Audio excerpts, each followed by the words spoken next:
Mike Tomlin continues to rest Jalen Ramsey, and the Pittsburgh Steelers coach found himself down a second veteran cornerback Monday when Darius Slay was injured on the first play of 7 shots, the 2-point conversion drill that opens the team portion of practice.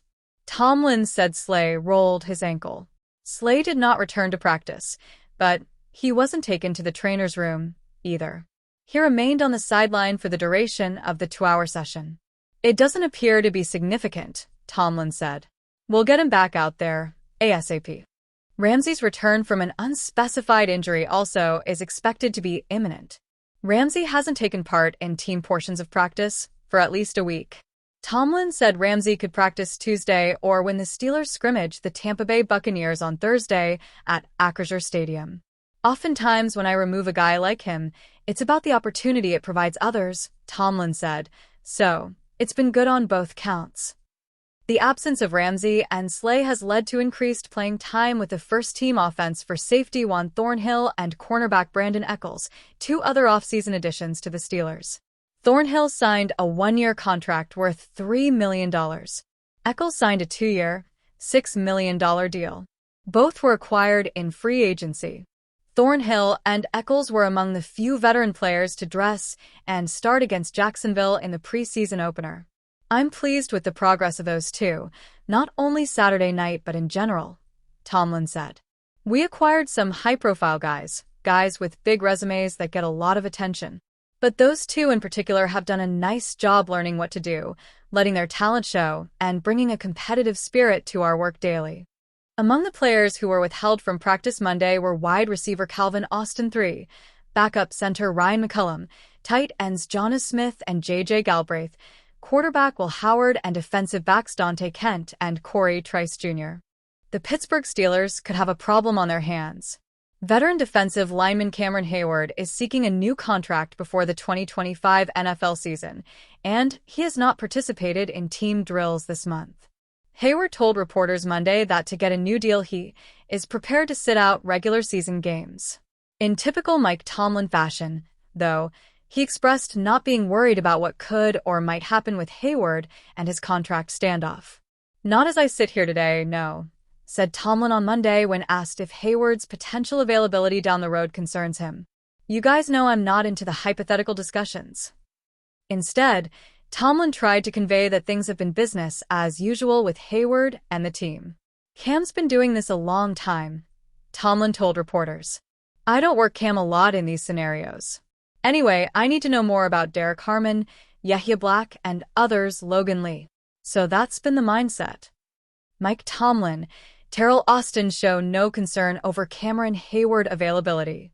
Steelers defensive coordinator Terrell Austin shared Tomlin's unconcerned attitude about Hayward's lack of team practice time in training camp. "He's in every meeting.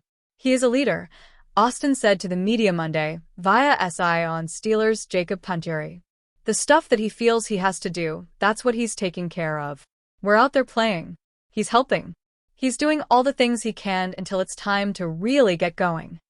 Austin added a joke about Hayward already receiving, like 63,000 practice reps in his career, which should make him ready for the regular season.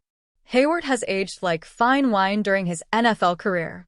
He made his first Pro Bowl and All-Pro team in his 7th season during 2017.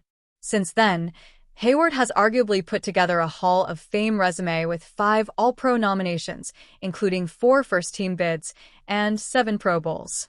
Last season, Hayward made first-team All-Pro and the Pro Bowl with 8 sacks, 12 tackles for loss, 20 quarterback hits, and 11 pass defenses at 35 years old. To conclude the St. Vincent College portion of training camp Tuesday, the Pittsburgh Steelers practiced in arguably the hottest conditions of the summer. The heat index measured 103 degrees for the final workout on Chuck Noll Field.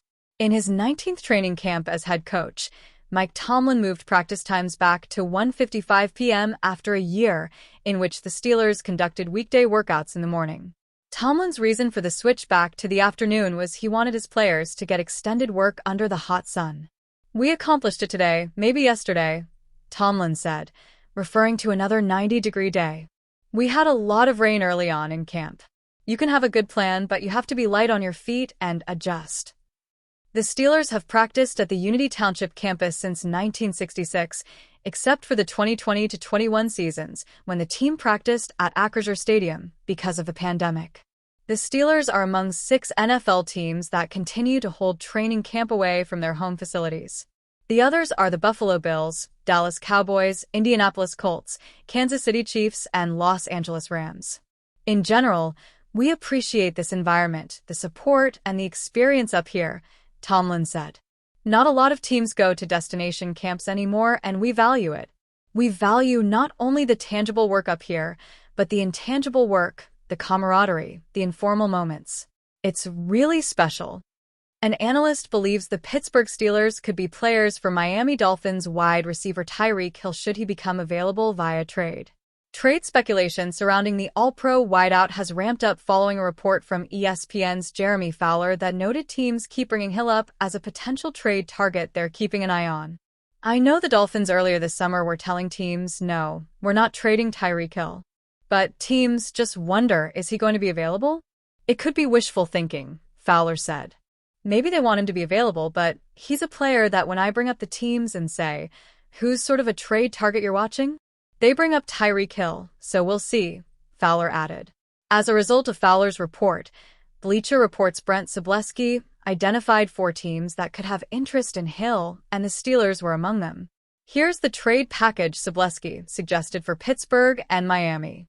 Steelers get WR Tyreek Hill.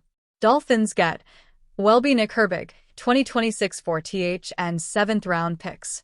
Here's what Sobleski had to say about the Steelers potentially acquiring Hill. Earlier this summer, the acquisition of wide receiver DK Metcalf from the Seattle Seahawks created excitement, even with the team's previous uncertainty at quarterback.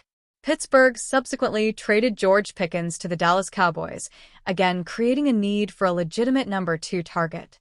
By pairing Hill's blazing speed with Metcalf's physicality and Rodgers pulling the strings, the Steelers may have finally moved the needle and elevated their status as a legitimate contender.